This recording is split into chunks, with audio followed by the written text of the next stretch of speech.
నమస్తే. ఆంధ్రప్రదేశ్లో ప్రజలు స్వాతంత్ర్యంపై రాష్ట్ర ముఖ్యమంత్రి నారా చంద్రబాబు నాయుడు హాట్ కమెంట్స్ చేశారు.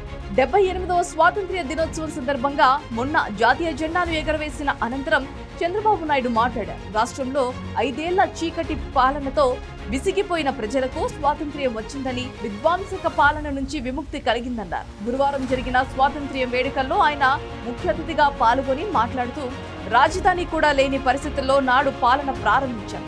ఎక్కడ కూర్చొని పనిచేయాలో కూడా తెలియని అనిశ్చితి నుంచి పాలన మొదలుపెట్టి ప్రభుత్వాన్ని పట్టాలెక్కించామన్నారు. రాష్ట్రానికి నడిబొడ్డిగా ఉండే అమరావతి ప్రాంతంలో రాజధానికి శంకుస్థాపన చేసుకున్నాం.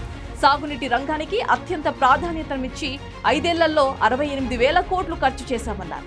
గత 5 ఏళ్లలో దెబ్బతిన్న ఆంధ్రప్రదేశ్ బ్రాండ్ను తిరిగి పొందేందుకు విప్లవాత్మక చర్యలు తీసుకుంటున్నామని, ముఖ్యమంత్రిగా బాధ్యతలు చేపట్టిన తొలి రోజే 5 కీలక అంశాలపై సంతకాలు చేసి మాట నిలబెట్టుకున్నామని చంద్రబాబు తెలిపారు.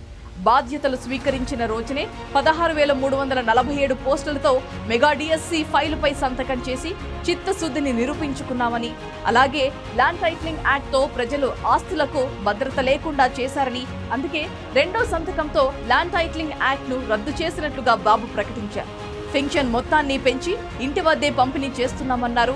ఇక వాటితో పాటు యువత నైపుణ్యం పెంచేందుకు దేశంలోని తొలిసారి నైపుణ్య గణనకు శ్రీకారం చుట్టి అందుకోసం 5వ సంతకం దీనిపైనే పెట్టనున్నారు. అందరి అభిప్రాయాలతో స్వర్ణ ఆంధ్రప్రదేశ్ విజన్ 2047ను అక్టోబర్ 2న విడుదల చేయనున్నట్లుగా ప్రకటించారు. ప్రకృతి వ్యవసాయానికి ప్రోత్సాహం అందిస్తామని, రైతు సబ్సిడీలను త్వరలో పునరుద్ధరిస్తామని, చంద్రబాబు అన్నదాత పథకం కింద ఏడాదికి ప్రతి రైతుకు 20,000 ఆర్థిక సహాయం అందిస్తామని ముఖ్యమంత్రి నారా చంద్రబాబు నాయుడు ప్రకటించారు. ఇక రానున్న 100 రోజుల్లో కొత్త పారిశ్రామిక విధానాలు తీసుకువస్తామని, ఈజ్ ఆఫ్ డూయింగ్ బిజినెస్ లో రాష్ట్రాన్ని మళ్లీ అగ్రగామిగా చేస్తామన్నారు. ఇంగ్లీష్ భాషకు ప్రోత్సహిస్తూనే ప్రాథమిక స్థాయి నుంచి మాతృభాష అయిన తెలుగుకు అత్యంత ప్రాధాన్యం ఇస్తున్నామని తెలిపారు. 2014-19 నాటి పాత ఫీజు రియంబర్స్మెంట్ విధానాన్ని అమలు చేయాలని నిర్ణయించింది. గిరిజన ప్రాంతాల్లో ఫీడర్ అంబులెన్స్ల వ్యవస్థలను బలోపేతం చేస్తాం. ఎన్టీఆర్ బేబీ కిట్స్ ను తిరిగి ప్రవేశపెడతామని చంద్రబాబు స్పష్టం చేశారు.